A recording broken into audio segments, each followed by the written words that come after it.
Slapping a price cap on Russian gas imports to the EU is the wrong way to go about solving the bloc's fuel crisis. That's according to the chief of one of Norway's biggest energy companies. Any price cap is not really solving the fundamental problems to really give more supply. In fact, it can be counterproductive, increasing the demand while the supply is not increasing. The U.S. proposed price cap is fanning uncertainty on the energy market, but the situation with oil exports is also unclear. Earlier, Saudi Arabia's energy minister criticized countries which manipulate energy markets. That's as Joe Biden announced the release of a final 15 million barrels of U.S. strategic oil reserves. The Saudi energy minister says that the measures negatively affect the energy market. People are depleting their emergency stocks, had depleted it, used it as a mechanism to manipulate markets, while its profound purpose was to mitigate shortages of supply.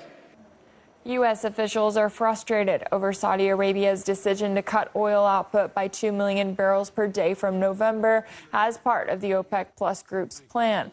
The U.S. was strongly opposed to the measure. The White House has called the move a violation of previous agreements with Riyadh. Washington has now been forced to scale back its plan to impose a cap on Russian oil prices due to financial concerns.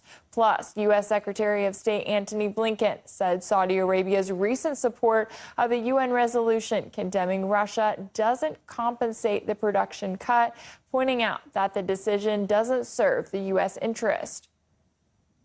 We spoke to the former senior advisor to the Minister of Energy of Saudi Arabia, Mohammed Al-Saban, who said that attempts to impose a price cap lead to a lose-lose scenario.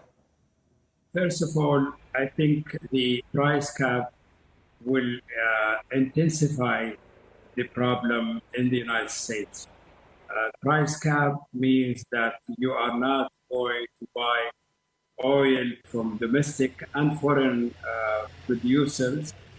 Also for the domestic producer, that will discourage them from enlarging or increasing the discovery of more oil and gas in the United States. The problem is in the United States is more fundamental than just sitting or putting a price cap and just relax and prices will go down. That's not true. Winter time is going to be a severe one in the West. They have not calculated this. European Union were just basically following the US order without seeing that these economic sanctions on Russia will fire back. And now they are suffering. No, they are not prepared. They are taking just only measures without studying the pros and cons, without studying their cost and benefit. Russia is absolutely right. Why should I sell gas and oil to European Union where they put cap? But I'm glad that European Union, they have no unanimous decision yet.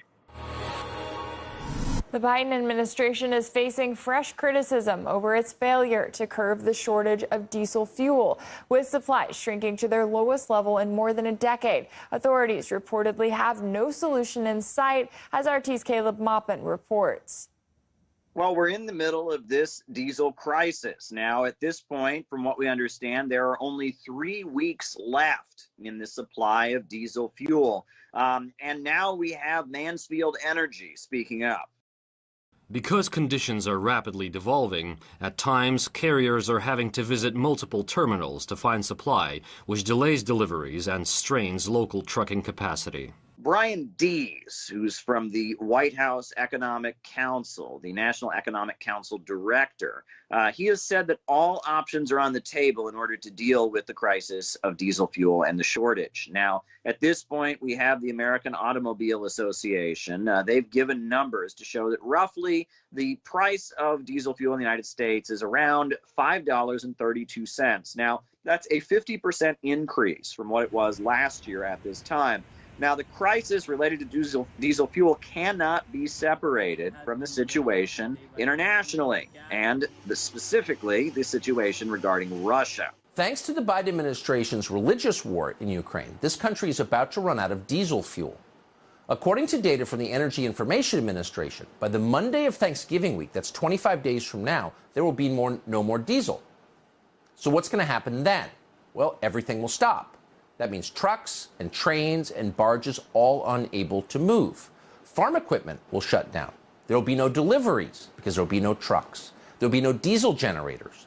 And then, inevitably, our economy will crash because everything runs on diesel fuel. Not on solar panels, not on wind farms, on diesel fuel. Diesel is not a negotiable commodity. You have to have diesel. Now, this is yet another situation that has Americans unhappy with the Biden administration and its ability to handle things related to the economy. Now, the midterm elections are set to take place November 8th. Many polls indicate this could be a moment of serious losses for the White House and the Democratic Party. So we'll be waiting to see how this plays out. But this is quite a serious situation regarding the diesel fuel. I think the election is locked in. I don't think what happens in one more week with diesel or anything else is going to change it. And I really think the Republicans are going to really take away Congress from the Democrats because Biden's economic policy has been really pretty much a disaster here for the past year. Over the summer, as we know, gasoline prices spiked terribly at the beginning of the summer. A lot of public and government complaints. The oil companies then took some of that refining capacity and started refining more gasoline. Price come down a little bit in gasoline, but that caused shortages of diesel fuel refining.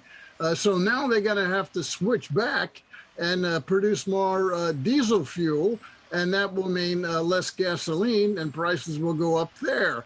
Diesel is the fuel in which all transport works, not just gasoline, but trucking and railroads and home heating and everything. This is not gasoline prices. This is diesel. So the economy really runs on diesel.